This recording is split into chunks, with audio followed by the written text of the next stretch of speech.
Hello everyone, it's me Gracella Septi. Welcome to the video. Di video kali ini kita akan masak keripik dari kulit pohon pisang atau gedebong pisang.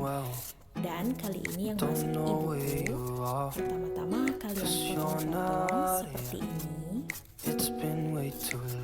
Setelah kalian selesai potong-potong, lalu kita cuci hingga bersih, hingga getahnya hilang.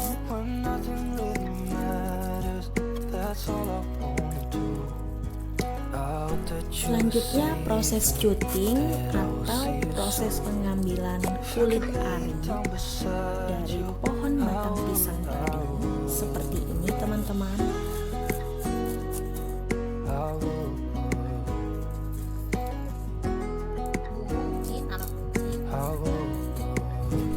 Dan proses selanjutnya kita cuci lagi.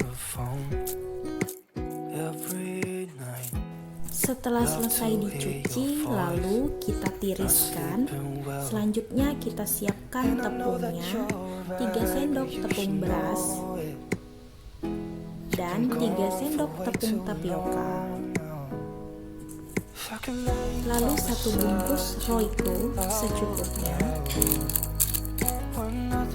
Lalu aduk-aduk hingga tercampur dengan rata. Nah, lalu kita cemplungkan gedebong pisangnya tadi seperti ini. Lakukan hingga habis. Waktunya kita goreng.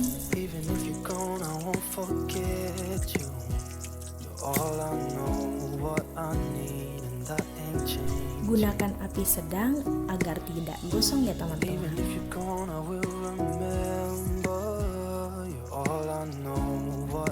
Dan ini contoh hasilnya teman-teman. Oke, finish. Kita akan buktikan kalau pohon kulit pisang itu bisa sekeriuk ini teman-teman. Bisa kalian lihat ya. Selamat mencoba. Thank you for watching. See you next time video.